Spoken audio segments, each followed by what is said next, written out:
By Louisa May Alcott. Chapter 2. The Boys. While Nat takes a good long sleep, I will tell my little readers something about the boys among whom he found himself when he woke up. To begin with, our old friends. Franz was a tall lad of 16 now, a regular German, big, blond, and bookish, also very domestic, amiable, and musical. His uncle was fitting him for college, and his aunt for a happy home of his own hereafter, because she carefully fostered in him gentle manners, love of children, respect for women old and young, and helpful ways about the house. He was her right-hand man on all occasions, steady, kind, and patient, and he loved his merry aunt like a mother, for such she had tried to be to him. Emile was quite different, being quick-tempered, restless, and enterprising, bent on going to sea, for the blood of the old Vikings stirred in his veins and could not be tamed. His uncle promised that he should go when he was 16, and set him to studying navigation, gave him stories of good and famous admirals and heroes to read, and let him lead the life of a frog in river, pond, and brook when lessons were done. His room looked like the cabin of a man-of-war, for everything was nautical, military, and ship-shape. Captain Kidd was his delight, and his favorite amusement was to rig up like that piratical gentleman and roar out sanguinary sea-songs at the top of his voice. He would dance nothing but sailors' hornpipes, rolled in his gait, and was as nautical in conversation as his uncle would permit. The boys called him Commodore, and took great pride in his fleet, which whitened the pond and suffered disasters that would have daunted any commander but a sea-struck boy. Demi was one of the children who show plainly the effect of intelligent love and care, for soul and body worked harmoniously together. The natural refinement which nothing but home influence can teach gave him sweet and simple manners. His mother had cherished an innocent and loving heart in him. His father had watched over the physical growth of his boy and kept the little body straight and strong on wholesome food and exercise and sleep, while Grandpa March cultivated the little mind with the tender wisdom of a modern Pythagoras, not tasking it with long, hard lessons, parrot learned, but helping it to unfold as naturally and beautifully as sun and dew help roses bloom. He was not a perfect child by any means, but his faults were of the better sort, and being early taught the secret of self-control, he was not left at the mercy of appetites and passions, as some poor little mortals are, and then punished for yielding to the temptations against which they have no armor. A quiet, quaint boy was Demi, serious yet cheery, quite unconscious that he was unusually bright and beautiful, yet quick to see and love intelligence or beauty in other children. Very fond of books, and full of lively fancies, born of a strong imagination and a spiritual nature.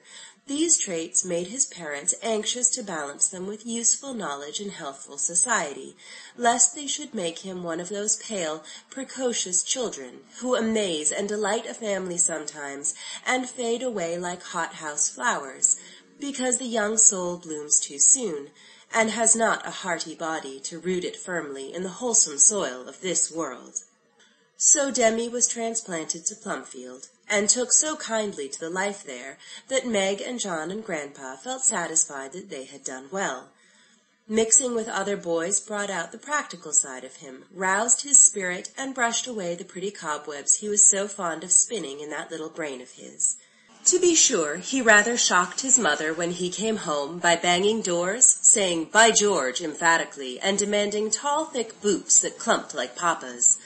But John rejoiced over him, laughed at his explosive remarks, got the boots, and said contentedly, "He is doing well, so let him clump. I want my son to be a manly boy, and this temporary roughness won't hurt him. We can polish him up by and by, and as for learning, he will pick that up as pigeons do peas. So don't hurry him."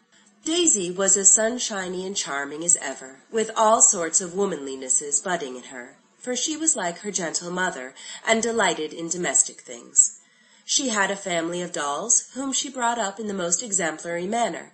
She could not get on without her little work-basket and bits of sewing, which she did so nicely that Demi frequently pulled out his handkerchief to display her neat stitches, and baby Josie had a flannel petticoat beautifully made by Sister Daisy. She liked to quiddle about the china closet, prepare the salt cellars, put the spoons straight on the table, and every day went round the parlor with her brush, dusting chairs and tables. Demi called her a Betty, but was very glad to have her keep his things in order, lend him her nimble fingers in all sorts of work, and help him with his lessons, for they kept abreast there, and had no thought of rivalry. The love between them was as strong as ever, and no one could laugh Demi out of his affectionate ways with Daisy. He fought her battles valiantly, and never could understand why boys should be ashamed to say right out that they loved their sisters. Daisy adored her twin, thought my brother the most remarkable boy in the world, and every morning in her little wrapper trotted to tap at his door with a motherly, "Get up, my dear, it's most breakfast time, and here's your clean collar." Rob was an energetic morsel of a boy, who seemed to have discovered the secret of perpetual motion, for he was never still. Fortunately, he was not mischievous, nor very brave, so he kept out of trouble pretty well, and vibrated between father and mother like an affectionate little pendulum with a lively tick, for Rob was a chatterbox. Teddy was too young to play an important part in the affairs of Plumfield, yet he had his little sphere and filled it beautifully. Everyone felt the need of a pet at times, and Baby was always ready to accommodate, for kissing and cuddling suited him excellently. Mrs. Joe seldom stirred without him, so he had his little finger in all the domestic pies, and everyone found them all the better for it, for they believed in babies at Plumfield. Dick Brown and Adolphus or Dolly Pettingill were 2 8-year-olds. Dolly stuttered badly, but was gradually getting over it, for no one was allowed to mock him, and Mr. Bear tried to cure it by making him talk slowly. Dolly was a good little lad, quite uninteresting and ordinary, but he flourished here, and went through his daily duties and pleasures with placid content and propriety. Dick Brown's affliction was a crooked back, yet he bore his burden so cheerfully that Demi once asked in his queer way, "Do humps make people good-natured? I'd like one if they do." Dick was always merry, and did his best to be like other boys, for a plucky spirit lived in the feeble little body. When he first came, he was very sensitive about his misfortune, but soon learned to forget it, for no one dared remind him of it after Mr. Bear had punished one boy for laughing at him. "God don't care, for my soul is straight if my back isn't," sobbed Dick to his tormentor on that occasion, and by cherishing this idea, the Bear soon led him to believe that people also loved his soul, and did not mind his body, except to pity and help him to bear it. Playing menagerie once with the others, someone said, "What animal will you be, Dick?"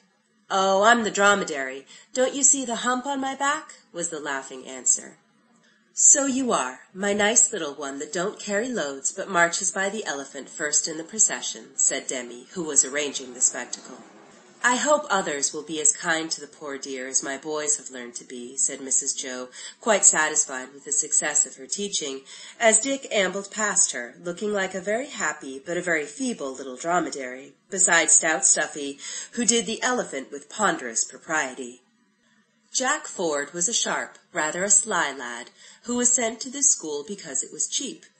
Many men would have thought him a smart boy, but Mr. Bear did not like his way of illustrating that Yankee word, and thought his unboyish keenness and money-loving as much of an affliction as Dolly's stutter or Dick's hump.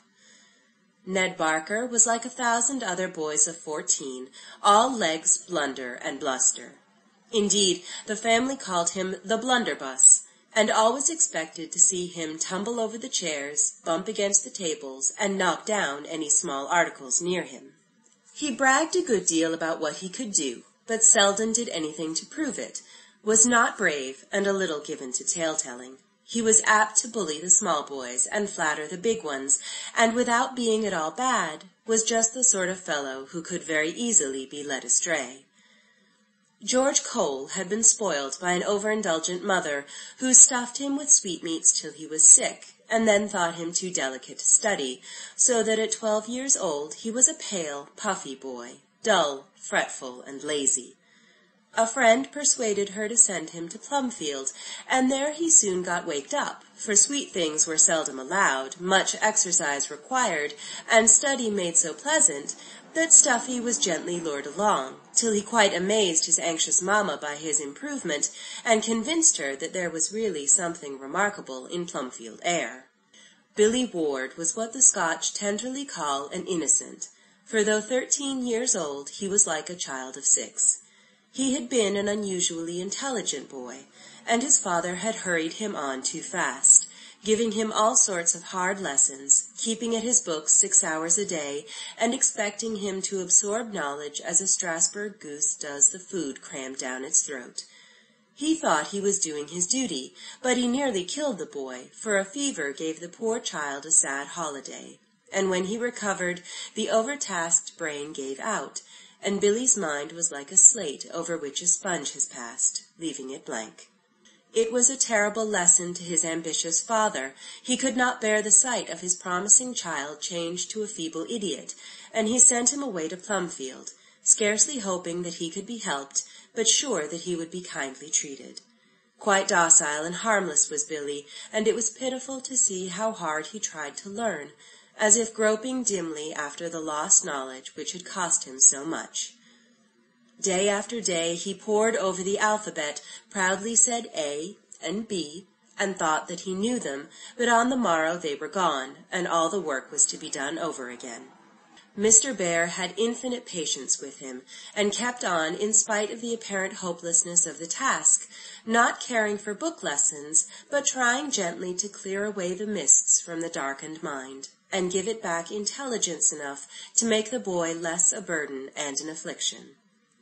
Mrs. Bear strengthened his health by every aid she could invent, and the boys all pitied and were kind to him. He did not like their active plays, but would sit for hours watching the doves, would dig holes for Teddy till even that ardent grubber was satisfied, or follow Silas, the man, from place to place seeing him work, for honest Si was very good to him, and though he forgot his letters, Billy remembered friendly faces. Tommy Bangs was the scapegrace of the school, and the most trying scapegrace that ever lived. As full of mischief as a monkey, yet so good-hearted that one could not help forgiving his tricks, so scatter-brained that words went by him like the wind, yet so penitent for every misdeed that it was impossible to keep sober when he vowed tremendous vows of reformation or proposed all sorts of queer punishments to be inflicted upon himself. Mr. and Mrs. Bear lived in a state of preparation for any mishap, from the breaking of Tommy's own neck to the blowing up of the entire family with gunpowder, and Nursey had a particular drawer in which she kept bandages, plasters, and salves for his especial use, for Tommy was always being brought in half dead, but nothing ever killed him, and he arose from every downfall with redoubled vigor. The first day he came, he chopped the top off one finger in the hay-cutter, and during the week fell from the shed roof, was chased by an angry hen who tried to pick his eyes out because he examined her chickens, got run away with, and had his ears boxed violently by Asia, who caught him luxuriously skimming a pan of cream with half a stolen pie.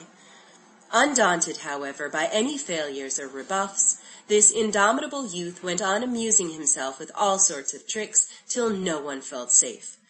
If he did not know his lessons, he always had some droll excuse to offer, and as he was usually clever at his books, and as bright as a button in composing answers when he did not know them, he got on pretty well at school. But out of school, ye gods and little fishes, how Tommy did carouse! He wound fat Asia up in her own clothesline against the post, and left her there to fume and scold for half an hour one busy Monday morning.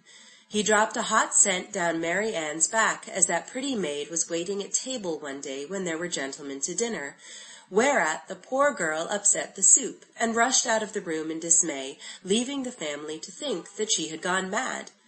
He fixed a pail of water up in a tree, with a bit of ribbon fastened to the handle, and when Daisy, attracted by the gay streamer, tried to pull it down, she got a douche bath that spoiled her clean frock and hurt her little feelings very much. He put rough, white pebbles in the sugar bowl when his grandmother came to tea, and the poor old lady wondered why they didn't melt in her cup. but was too polite to say anything. He passed around snuff in church, so that 5 of the boys sneezed with such violence they had to go out. He dug paths in winter-time, and then privately watered them so that people should tumble down. He drove poor Silas nearly wild by hanging his big boots in conspicuous places, for his feet were enormous, and he was very much ashamed of them. He persuaded confiding little Dolly to tie a thread to one of his loose teeth, and leave the string hanging from his mouth when he went to sleep, so that Tommy could pull it out without his feeling the dreaded operation. But the tooth wouldn't come at the first tweak, and poor Dolly woke up in great anguish of spirit, and lost all faith in Tommy from that day forth.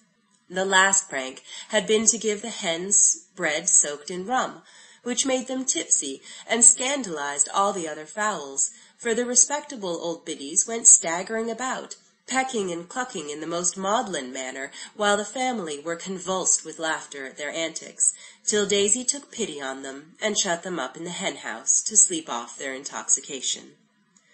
These were the boys, and they lived together as happy as 12 lads could, studying and playing, working and squabbling, fighting faults and cultivating virtues in the good old-fashioned way.